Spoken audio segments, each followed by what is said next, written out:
Екі адамның жалған сөзіне бола құрастырылған істің қанша ақиқаты айтылса да, шындығы ашылса да, бәрібір оны өңірдегі құқық қорғау органдарының естір құлағы айтар аузы болмады. Бұдан кейін оларда не үміт, не қайыр. Ендігі үміт тек жоғарғы сотта. Менің еш кінәм жоқ. Оны ол Аллаға аян, қала берді көз ашық көкірегі ояу адамның барлығы да біледі деп ойлаймын. Сондықтан да кассациялық сатыдағы жоғарғы соттың істің егжей-тегжейін қарап үкімін шығарады деп ойлаймын. Жалпы өңірдегі құқық қорғау органдарына сенің шындығың, сенің ақиқатыңның құны көктейін.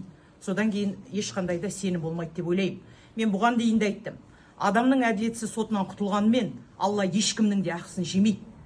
Шындықты бүркемелегендер, аққа құдай жаққанда, мына күйе жаққандар, адамның әділетсіз сотынан құтылса да, Алланың сотынан ешкім де құтылмайды.